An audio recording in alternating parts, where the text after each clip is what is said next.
안녕하세요, 매우만족입니다.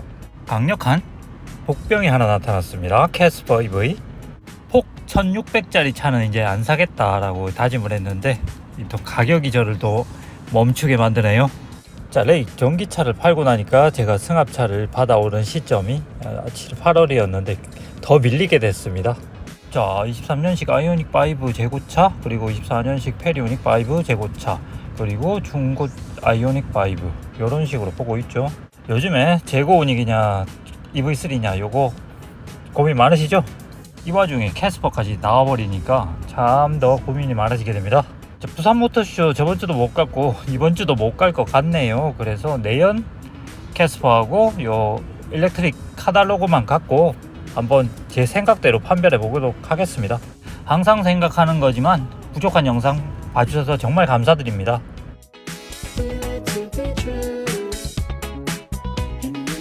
자, 들어가 보겠습니다. 측면 보시면은 확실히 차이가 나죠. 흐뭇합니다. 정면 한번 보겠습니다. 자, 이거 노란 아이보리 색깔부터가 마음에 들죠. 그리고 저 번호도 마음에 드네요. 자, 내연하고 차이점을 보신다면 크게 세 가지입니다.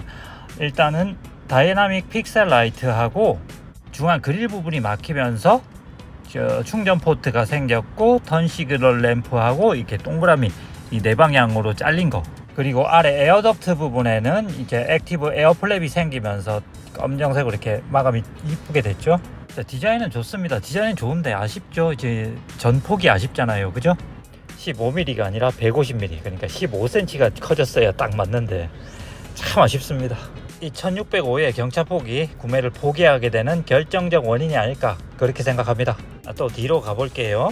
뒤에도 마찬가지로 세 파트로 나눠져 있죠. 일단 상단부에 큐브 매트릭 테일 램프가 있고요. 그 밑에는 일자 철판이 간결하게 딱 되어 있습니다. 이것도 절묘하죠. 그리고 밑에 부분에 턴 시그널 램프하고 그 아래 하단으로 스키드 플레이트인가요? 거기 박혀 있는 후진 픽셀 램프. 디자인 좋습니다. 이런 거 보면 스타일 옵션은 분명히 해야 됩니다.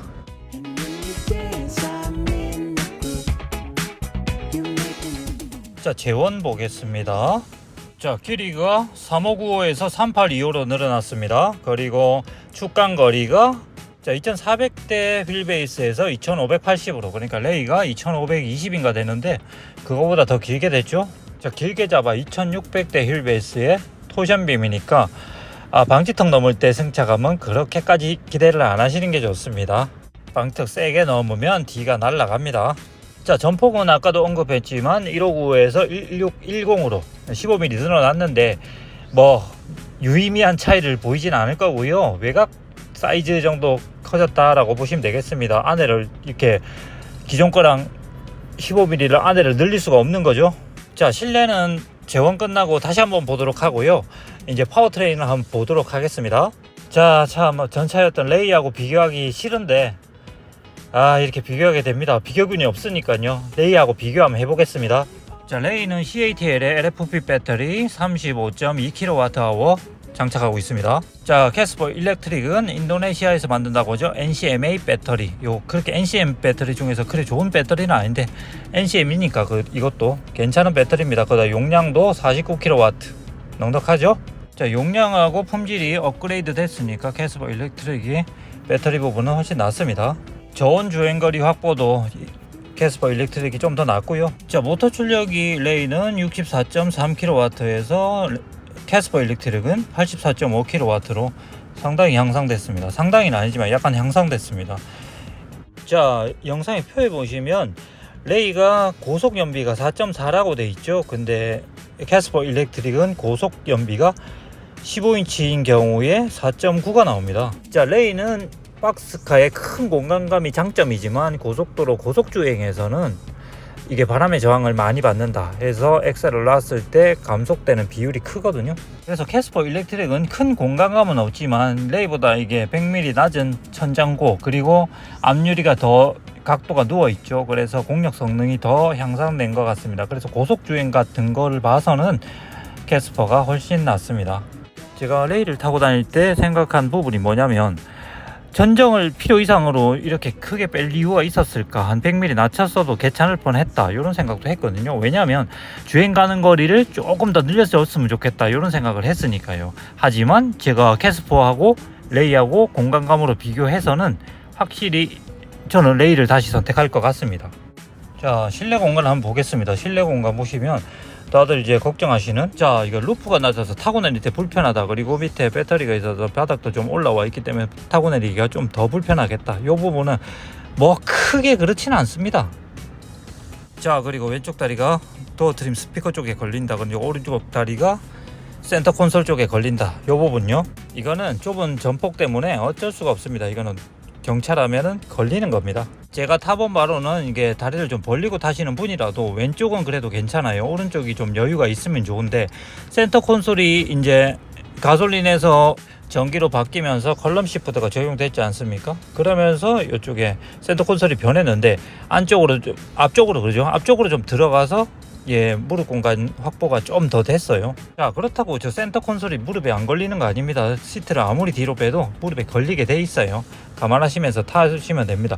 자연스럽게 이걸 타다 보면 몸이 처음엔 아파요. 아프면서 이게 몸이 비틀어진다고 해야 되나요? 차에 맞아지면서 이렇게 타게 되는 겁니다. 좋지는 않은 거죠. 그래서 차는 전폭이 한 1800 이상은 돼야 되는데 참 이런 부분 아쉽죠.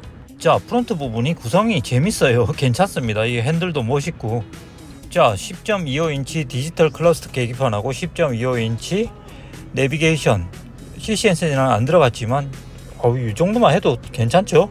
이걸 설계 변경해서 파노라믹 디스플레이를 붙인다는 건 이거는 너무 말도 안 되는 소리고요.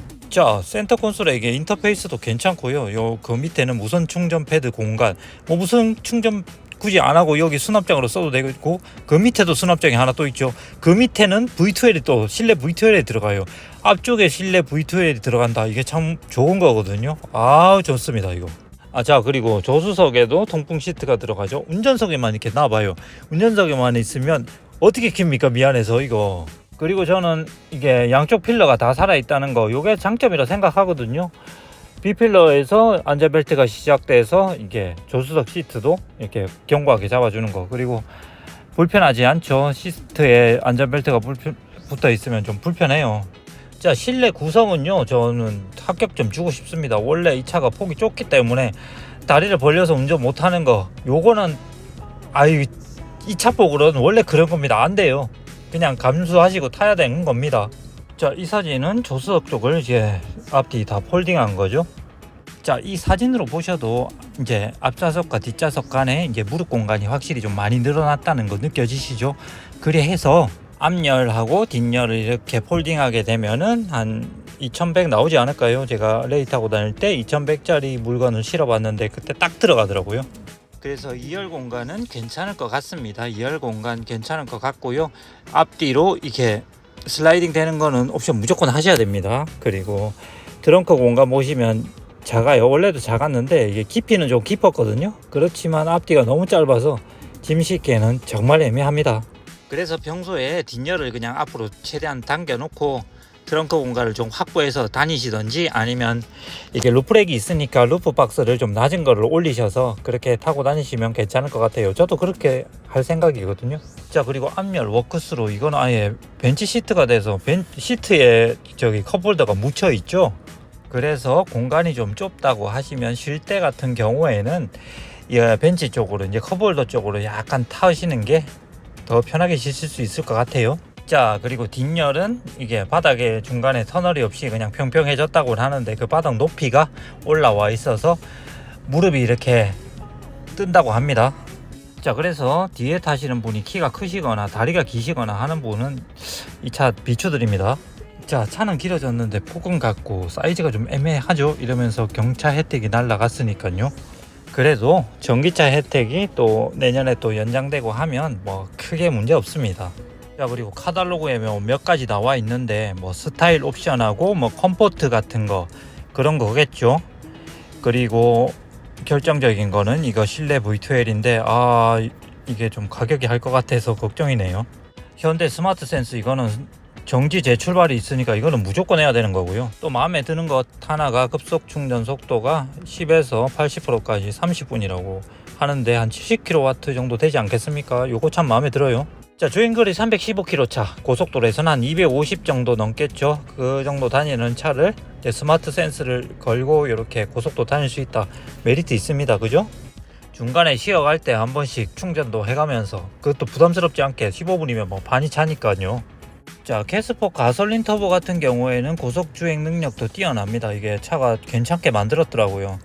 근데 여기다가 모터 달고 배터리 달고 해서 무게가 변하고 하면 차가 특성이 어떻게 될지 모르겠어요. 이건 시승해봐야 아는 거고요. 캐스퍼 터보만큼 그렇게 경쾌하고 차가 이게 날렵하고 그렇지는 않을 것 같아요. 자, 이 사진은 일반 모델인 것 같네요. 아마 스타일 빠진 기본 옵션 차량? 그렇지 않을까요? 루프렉도 빠져 있는 거 보니까. 저는 하게 되면 이렇게 스타일 정도를 넣으려고 하거든요. 자, 이거 17인치 휠도 사치인가 싶지만 17인치 휠을 처음부터 해놓으면 나중에 15인치 바꿀 때도 이게 훨씬 유리하고요. 운전을 그냥저냥 괜찮게 하시면 제원표에 나와 있는 것보다 그렇게 전비 하락이 그렇게 많지 않습니다. 자, 이건 검정 루프 옵션인데요. 저거는 이거 안 할 생각입니다. 이게 백미러 커버만 이제 검정 하이그로시로 변경해서 이렇게 타고 다닐 생각입니다. 자, 그리고 실내에는 블랙 원톤하고 이렇게 투톤이 있고 베이지 원톤이 있는데, 베이지 원톤으로 하는 게 제일 화사하고 괜찮아요. 특히나 작은 차에는 베이지 원톤이 좋습니다. 생각보다 때도 잘 안 타고요. 때가 타게 되면 뭐 케미컬의 힘을 빌려야죠. 자, 이거 가격이 관건인데요. 제가 한번 추측을 해본다면, 감히 추측을 한번 해본다면 2,999만원에서 3,500만원 정도 되지 않을까, 이렇게 생각합니다. 가격이 저렴하게 나와도 워낙 막강한 레이라는 상대가 있고요. 그리고 가격대가 좀 있기 때문에 돈을 조금만 올리면 괜찮은 차들이, 또 급이 틀린 차들이 많기 때문에 이게 잘 팔릴 것 같지는 않아요. 그럼에도 가격이 저렴하게 나오고 옵션이 좀 괜찮게 포함돼서 나온다면 저는 계약할 의사가 있고요. 특히나 가솔린 모델을 출고하시려는 분은 이 일렉트릭을 유심히 보시기 바랍니다. 제가 레이 시승기에도 말씀드렸지만 1.0 가솔린 엔진, 가솔린 터보 엔진이 가지는 그 3기통 특유의 그 질감 있지 않습니까? 그걸 좋지 않게 보기 때문에 이 모델을 좀 더 추천을 드리는 겁니다. 일단 가격표가 나오면 정말 재밌을 것 같은데, 가격표 나오면요 진짜 가성비 트림이 뭔가 해가지고 다시 영상을 올려버리도록 하겠습니다. 그리고 시승할 기회가 되면 또 시승을 하고 또 영상을 또 올려보도록 하겠습니다. 감사합니다.